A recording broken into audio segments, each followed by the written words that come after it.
I'm quite certain that as your minds go back to those days,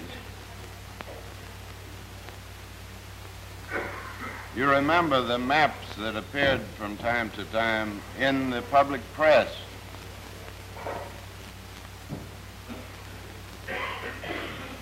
As these tremendous movements developed in Europe.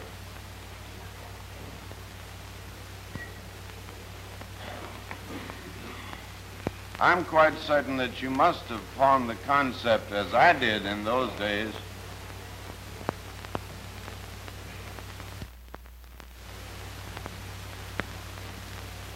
and when that lower jaw was acquired, Czechoslovakia was already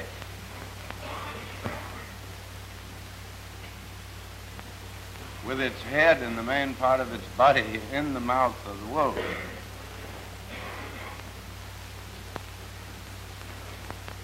Then on chart 2, you see the mountainous portions, the fortified portions of Czechoslovakia. In red, you see the Sudetenland territories, which were first taken over by the Pact of Munich, whereupon Czechoslovakia's head became diminutive in the mouth of the wolf. And in chart 3, you see the diminutive head in red, with its neck practically broken. For reasons of convenience again, the details on this section, like the detail on aggression against Poland, will be presented after the British prosecutor has made his opening statement to the tribunal. And subparagraph 2, A, B, C, D, E, and F,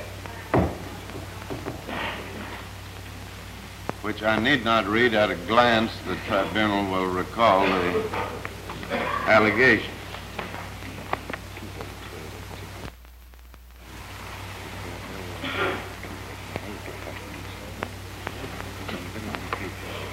That speech is entitled "The Strategic Position in the Beginning of the Fifth Year of the War." It's a kind of retrospective summary by the defendant, General Jodl. Lecture by the Chief of the General Staff of the Armed Forces West to the Reich and Gauleiters,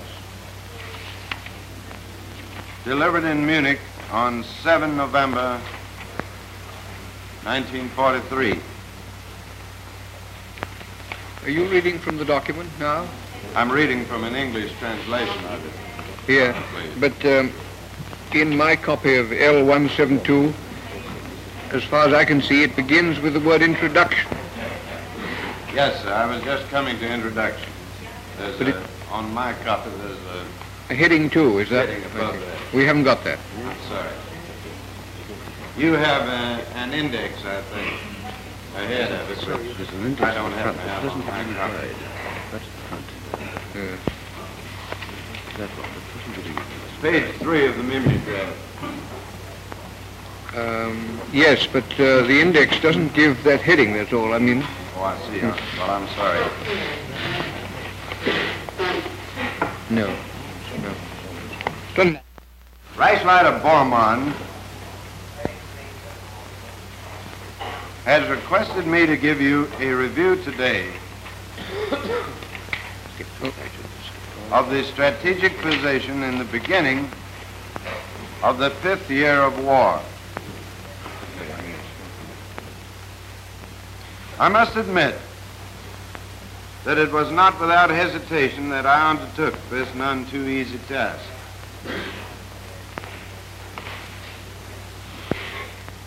It is not possible to do it justice with a few generalities.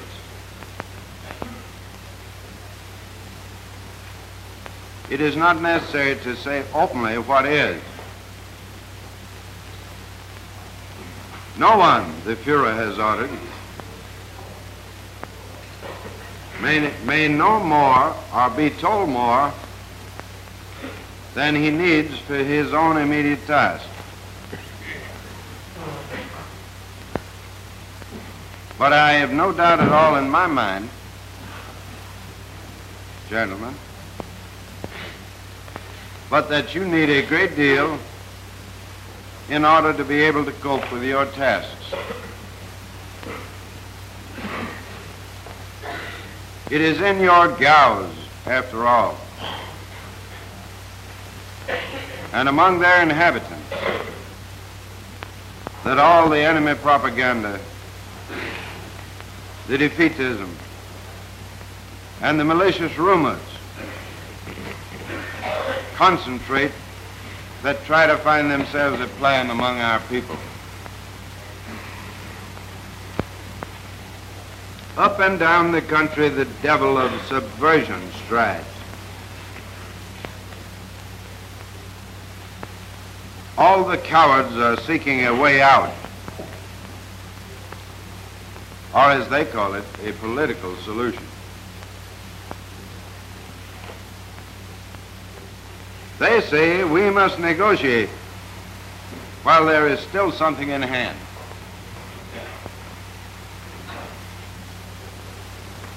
And all these slogans are made use of to attack the natural sense of the people that in this war there can only be a fight to the end.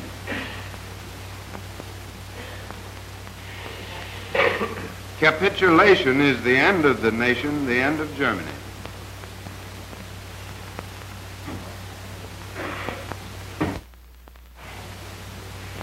Germany was broken in 1918, not at the front, but at home. Italy suffered not military defeat, but moral defeat. She broke down internally. The result has been not the peace she expected,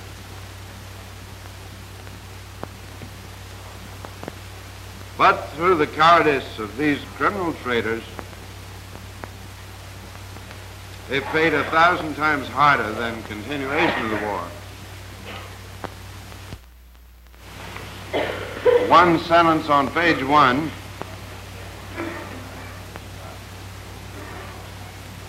it's down below the middle of the page.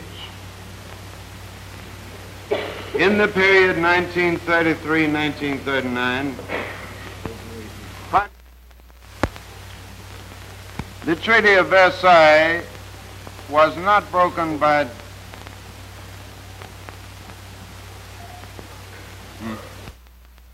The Treaty of Versailles was not broken by Germany unilaterally, but the well-known paragraphs of the Diktat of Versailles were violated and consequently invalidated by those powers who could not make up their mind to follow the disarmament requested of Germany with their own disarmament as agreed upon by treaty.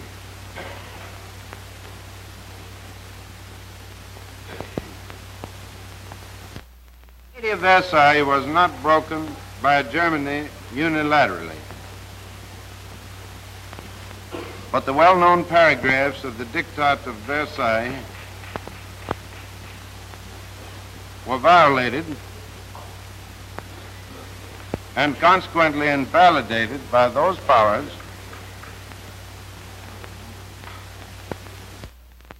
one, the German Reich government refuses to adhere to the Geneva resolutions of 17 March.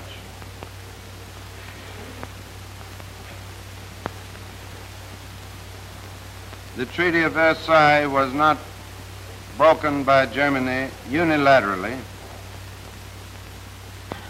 but the well-known paragraphs of the Diktat of Versailles were violated and consequently invalidated by those powers who could not make up their mind to follow the disarmament requested of Germany with their own disarmament as agreed upon by treaty. 2, because the other powers did not live up to their obligations under the disarmament program,